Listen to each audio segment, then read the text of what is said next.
Fíjate que nuestro mismo Félix de Azara, ostense y demás, él decía: no he visto en ninguna parte del mundo una organización como la de las reducciones de los jesuitas en Paraguay, ¿no? Y esto todos los historiadores parece que coinciden en eso.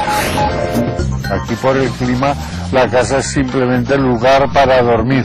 La vida se hace al aire libre normalmente, debajo de un árbol, en una sombra. Dicen que después de Tokio, que hubo una época que después de Tokio y Miami era ciudad de los lugares que más se movía dinero en el mundo.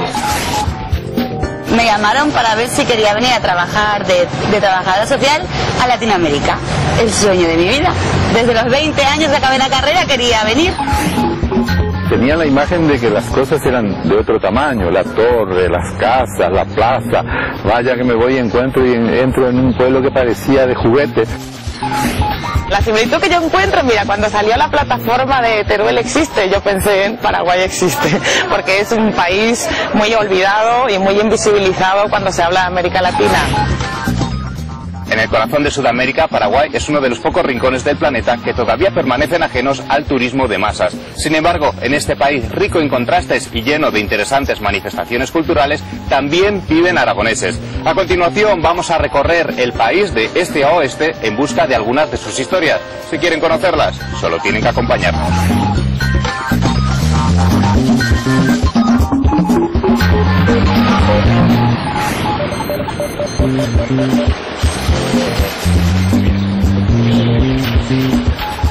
En el mismo centro de Asunción, junto al Panteón de los Héroes, hemos quedado con un aragonés, con Paco, que creo que aquí lo tenemos. Paco, ¿verdad? Que nos va a contar enseguida de dónde es Paco, porque creo que eres un aragonés entre dos aguas, ¿no? Va entre dos aguas, dividido por el río Gállego, o sea, una orilla y la otra, de un pueblecito de la provincia de Zaragoza que se llama Santa Eulalia, Santolaria, así que jurídicamente pertenecemos a Zaragoza, administrativamente a Huesca, y nos declaramos república independiente.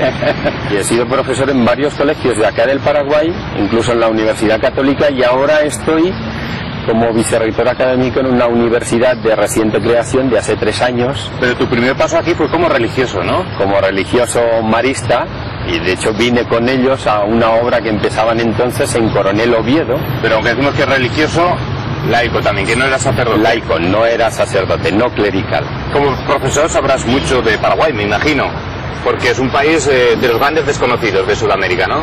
De hecho, en España creo que se le conoce más por lo de Guay del Paraguay que por el país en sí, ¿verdad? Sí.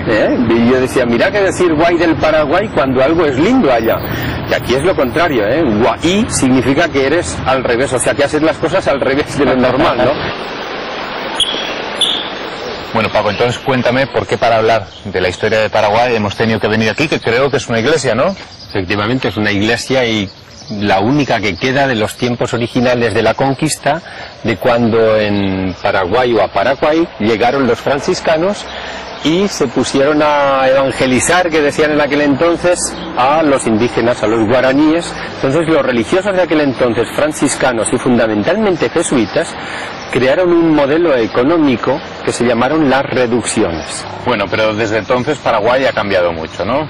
Y se supone que ha cambiado mucho. A veces la duda que nos queda estudiando la historia y demás es si ha cambiado para mejor o si hubiera continuado un modelo que en aquel momento se empezó de producción, sobre todo de producción y de organización civil, como fue el de las reducciones, ¿a dónde habría llevado, no? Fíjate que nuestro mismo Félix de Azara, ostense y demás, él decía: no he visto en ninguna parte del mundo una organización como la de las reducciones de los jesuitas en Paraguay, ¿no? Y esto todos los historiadores parece que coinciden en eso. ¿Y en estos 22 años en Paraguay, Paco, ha cambiado algo? Yo sí, entre otras cosas tengo 22 años más, ¿eh? Y imagino que también se cambia algo la forma de ser, porque el ritmo de vida del lugar, la misma climatología, sin querer los hace diferentes, ¿no? Antes te estaba hablando precisamente de los inicios del Paraguay en la época de la colonización, el Paraguay conocido, ¿verdad? Y ahora el Paraguay actual, pues hay otro tipo de realidad donde lo que es el comercio informal, tipo el que estamos viendo, una señora que pone un puesto en la calle, el otro que tiene algo de ropas, el otro que vende relojes, lo que fuere, ¿verdad? Lo que llamamos el comercio informal se constituye casi en el 80% del movimiento económico del Paraguay, que es lo que llamamos la economía sumergida. O sea, hay un 80% de personas, trabajadores que no pagan impuestos, digamos. Evidentemente que no pagan impuestos, pero que tampoco tienen ningún beneficio social, o sea, ni jubilación, ni asistencia médica, ni nada de nada. En lo económico es el sálvese quien pueda. De ahí uno de los casos que se han dado últimamente, que ha sido la inmigración masiva. Bueno, una característica que he visto del Paraguay actual es las gomerías. Ahí por todos los caminos encuentras una cada poquísimos metros. ¿Por qué hay tantas? ¿Y en qué consiste la gomería? Bueno, pues una gomería es, aquí le llamamos al lugar donde se arreglan los pinchazos. ¿Por qué hay tantos pinchazos? Primero, porque habrán visto que las rutas están llenas de baches y las mordeduras de las cubiertas son continuas, o si no las rutas de tierra y troncos y demás. Y la segunda causa, como pueden ver en estas cubiertas de por aquí, fíjate que andamos con cubiertas prácticamente lisas. No, prácticamente no, totalmente lisas, ¿no? Entonces, bueno, es muy común que se llante, claro.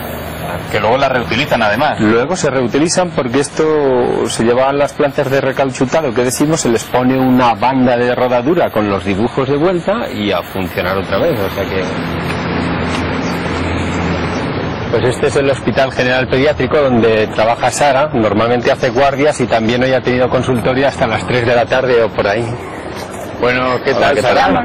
Hola, ¿qué tal? La mujer de Paco, pediatra, ¿verdad? Sí, pediatra. ¿Qué tal los han portado los niños hoy? Y bastante niños en el día de hoy que consultaron. Más de 150 aproximadamente en menos de 12 horas. Es el hospital de referencia para todo el país. O sea que todos los niños enfermos del país se remiten a este hospital. Bueno, eso en este país. ¿Y en Aragón, en la tierra de Paco, has estado? Sí, hace unos meses. ¿Y qué es lo que más te gusta de ahí? Y lo que más me gusta, lo que más me ha gustado fue la fiesta original o sea que muy original de San Lorenzo de Huesca, después de visitar las montañas, que eso es todo muy raro para nuestro país. Esta es la ciudad de San Lorenzo, que es donde vivimos, ¿verdad? Es una ciudad que tiene unos 360.000 habitantes, pero acá en Paraguay lo que llamamos las ciudades, los pueblos, tienen la característica de ser muy extendidas, o sea que no vivimos unos encima de otros en pisos como allá, sino, ya lo ves, cada casa tiene su predio, que le decimos aquí, donde uno tiene su jardín, otro, o sea, hasta un poco de huerta, etcétera. Oye, y aunque San Lorenzo tenga 360.000 habitantes, parece que es una ciudad bastante rural. Una persona que como tú ha vivido en Santa Eulalia de Gállego tanto tiempo, ¿le es más fácil adaptarse al Paraguay? Sí, evidentemente.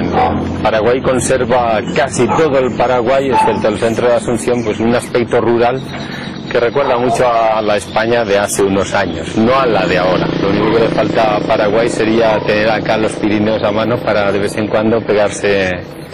¿Y nos gustaría entonces volver a Huesca, Zaragoza, Santa Eulalia? ¿Qué pasa, Sara? ¿Algún día? Algún día podría ser. Hombre, ¿quién llega aquí? La joya de la casa es esta. Hola, Ariel, ¿te llamas? ¿Y qué camiseta más chula llevas? ¿De Huesca? Yo soy Jorge. ¿Nos invitas a pasar a tu casa? Sí. Venga pues, vamos. ¿Y ese nombre, Ariel, que habéis puesto a vuestro hijo, de dónde viene? Porque guaraní tampoco suena. No, guaraní no es del Pirineo aragonés. Un pico que allá subiendo a Candanchú, muy lindo, en forma de triángulo cerrando un valle precioso. Y ese es el pico de Arriel, que debajo tiene los llamados ibones de Arriel. Toda la familia está en Huesca. Tenemos alguna sobrina en Valsalada, que es un pueblo ahí cerquita de Huesca también, que pertenece al Almudévar. Arriel, ¿quién vive en Huesca? Sebastián, la abuela. La abuela Sebastiana. ¿Y tú has estado en Huesca? ¿Te gusta? Pero está muy lejos, ¿verdad? ¿En qué hay que viajar?